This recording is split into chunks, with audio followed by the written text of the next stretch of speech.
Hello friend, welcome back to teaching notes for CTET exam. Welcome back to everyone. और कैसे हैं sir आप सभी लोग? आप अच्छे होंगे, कुशल होंगे, मंगलमय होंगे। आज मैं आपके लिए लेकर आया हूँ सीटेट परीक्षा के लिए बहुत ही महत्वपूर्ण प्रश्न, जो परीक्षा की दृष्टि से बहुत ही आवश्यक है। चलिए ज़्यादा बातचीत न करते अपने मुख्य टॉपिक की तरफ आते हैं। प्रश्न नंबर 1, विकास एक कभी न खत्म होने वाली प्रक्रिया है। यह विचार संबंधित है। Development is a never ending process. This idea is associated with option number 1, एकीकरण का सिद्धांत, प्रिंसिपल ऑफ इंटीग्रेशन, अंतःक्रिया का सिद्धांत, principle of interaction. Option number C, अंतर संबंध का सिद्धांत, principle of interrelation. Option number D, निरंतरता का सिद्धांत, प्रिंसिपल ऑफ कंटिन्यूअस। तो इस प्रश्न का आंसर आप मुझे बताएं क्या होगा। प्रश्न नंबर 1 का आंसर, इसका करेक्ट आंसर होगा option number D is the correct answer. चलिए आगे बढ़ते हैं प्रश्न नंबर 2 की तरफ। बच्चों के भौतिक विकास के 4 अलग अलग चरणों की पहचान किसने की है? Who has identified 4 different stage of intellectual development of childrens? Option number A Skinner, option number A Jean पियाजे, option number C Kohlberg, option number D Erikson. इसका आंसर होगा, अच्छे से पढ़कर मुझे बताएं, इसका आंसर होगा option number B is the correct answer, Jean पियाजे। चलिए प्रश्न नंबर 3 पर आते हैं। छोटे बच्चे की सीखने की प्रक्रिया में माता पिता को एक भूमिका निभानी चाहिए।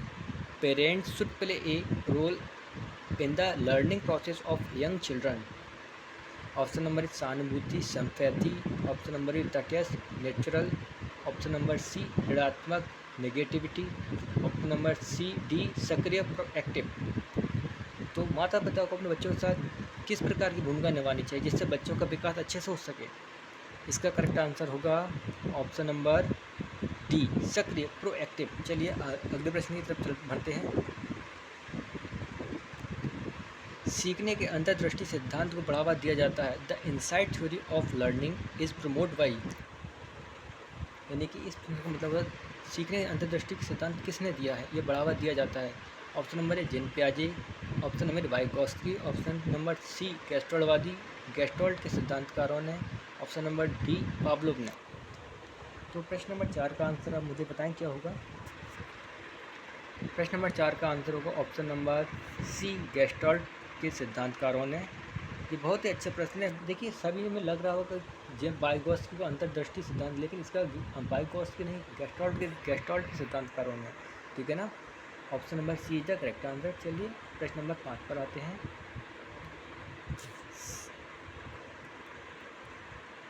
सीखने की प्रक्रिया में प्रेरणा, motivation in a learning process. शिक्षार्थी अप्रत्यक्ष रूप से सोचते हैं। Makes learner think under indirectly. Option number युवा सीखने वालों के बीच सीखने के लिए रुचि पैदा करते हैं। Creates interest among young learner for learning. Option number शिक्षार्थियों की याददाश्त तेज करता है। Sharpness the memory of learners. Option number D पुराने अधिगम से नए अधिगम को अलग करना। Differentiate new learner from period learning. तो इसका आंसर क्या होगा आप मुझे बताएं कमेंट करके, जब तक मैं आपको बताता हूँ। सीखने की प्रक्रिया बहुत ही महत्वपूर्ण होती है जो बच्चों को सीखने में प्रेरणा से ही भरती है। तो इसका आंसर युवा सीखने वालों के बीच सीखने के लिए रुचि पैदा करते हैं। जो बच्चे जिस माहौल में रहते हैं उसी प्रकार की रुचि उनके अंदर पैदा करते हैं, यानी कि एक दूसरे को देखकर ही बच्चे कार्य करते हैं। अच्छा बच्चा अच्छे के साथ रहेगा तो अच्छा कार्य सीखेगा, अच्छी प्रेरणा जागृत करेगा, गलत बच्चों के साथ रहेगा तो गलत प्रेरणा जागृत करेगा। तो इसका option number B is the correct answer. चलिए प्रश्न नंबर 6 पर आते हैं। वह कौन सा स्थान है जहाँ बच्चे के संज्ञानात्मक विकास को सबसे अच्छे तरीके से परिभाषित किया गया है? Which is the place where the children's cognitive development is defined in the best way? Auditorium, B home, option number C खेल का मैदान, ऑप्शन नंबर डी स्कूल और कक्ष का वातावरण। ऐसा कौन सा स्थान है जहाँ बच्चे के संज्ञानात्मक विकास सबसे अधिक मान्यता दी जाती है, अच्छी तरीके से परिभाषित किया जा सकता है? ऑडिटोरियम तो होगा नहीं, उसका घर में तो माता पिता ही उसके बच्चों की आवश्यकताओं की पूर्ति करते हैं और उसके विचारों को पूर्णतः मान्यता नहीं देंगे, क्योंकि अच्छा बुरा पिता माँ बाप समझते हैं, हर विचार को मान्यता नहीं देंगे। ऑप्शन नंबर डी खेल का मैदान, जो उसके सहपाठी होंगे वो उसके खेल के मैदान समझेंगे। तो इसका आंसर क्या होगा ऑप्शन नंबर प्रश्न नंबर 6 का? इसका आंसर का ऑप्शन नंबर डी स्कूल और कक्षा का वातावरण। चलिए अगले प्रश्न की तरफ आते हैं। वह चरण जिसमें कोई बच्चा तार्किक रूप से वस्तुओं और घटनाओं के बारे में सोचना शुरू करता है। The stage in which a children begins to think logically about objects and event is known as पूर्व परिचालन चरण, pre operational stage. Option number B ठोस परिचालन अवस्था, concrete operational stage. Option number C संवेदी पेशी चरण, sensor motor stage. Option number D औपचारिक परिचालन संचरण, फॉर्मल ऑपरेशनल स्टेज। प्रश्न नंबर 7 का आंसर आप मुझे बताएं क्या होगा। देखिएगा, पूर्व परिचालन अवस्था कब होती है? 2 से 4 वर्ष के बाद, 2 से 5 वर्ष की अवस्था तक। तो इस अवस्था में बच्चा वस्तुओं घटनाओं के बारे में सोचना शुरू कर देता है, लेकिन उनकी पूर्णतः व्यक्त नहीं कर पाता है। फिर संवेदी पेशी चरण, जो जन्म से लेकर 2 वर्ष की अवस्था होती है, उसे बोलते हैं पूर्व संवेदी पेशीय चरण। बच्चे इसमें अपनी वास्तविक क्षमताओं को नहीं व्यक्त नहीं कर सकता है। तो ये भी नहीं। औपचारिक परिचालन संचरण, ये फॉर्मल ऑपरेशनल स्टेज जो होती है बच्चे की 11 वर्ष के पश्चात की आयु। तो इसमें तो आंसर आपको क्या दिख रहा है? इसका आंसर का ऑप्शन नंबर बी ठोस परिचालन अवस्था, concrete operational stage is the correct, B is the correct answer. चलिए अगले प्रश्न की तरफ चलते हैं। निम्नलिखित में से कौन सा बच्चे की सामाजिक मनोवैज्ञानिक आवश्यकताओं से संबंधित नहीं है? Which of the following is not related to the social psychological needs of the children? शरीर से अवशिष्ट उत्पादों का नियमित उत्सर्जन, regular elimination of waste product from the body, घनिष्ठता की आवश्यकता, नीड फॉर इंटीमेसी, प्रशंसा या सामाजिक अनुमोदन की आवश्यकता, नीड फॉर अप्रिशिएट और social approval. Option number D भावनात्मक सुरक्षा की आवश्यकता, नीड इमोशनल सेफ्टी। तो इस प्रश्न का आंसर क्या होगा, आप मुझे पढ़कर बताएं क्या होगा, सोच समझ कर बताएं इसका आंसर क्या होगा। ऐसे निम्नलिखित में कौन सा बच्चे की सामाजिक मनोवैज्ञानिक आवश्यकताओं से संबंधित नहीं है? भावनात्मक सुरक्षा की आवश्यकता, ये समाज से जुड़ी होगी। देखिए, भावनात्मक आवश्यकताएं मैंने बढ़ेंगी। प्रशंसा या सामाजिक अनुमोदन, यही बच्चे समाज से जुड़े, जब बच्चे की प्रशंसा करेंगे तो बच्चे मोटिवेट होगा अच्छे कार्यों के लिए। घनिष्ठता की आवश्यकता, बच्चा अकेले रहेगा तो घनिष्ठता नहीं कर सकता, किसी लोगों आसपास के माहौल में रहेगा तो घनिष्ठता बढ़ेगी उसकी। ऑप्शन नंबर दे रहे हैं शरीर के अवशिष्ट उत्पादों का नियमित रूप से उत्सर्जन, जो इसका अर्थ होता है बच्चे के समाज से मतलब नहीं है इस चीज़ों का, जो बच्चे के इंटरनली प्रोसेस होता है, यानी कि मल मूत्र जो त्यागता है बच्चा उसमें इंक्लूड होता है।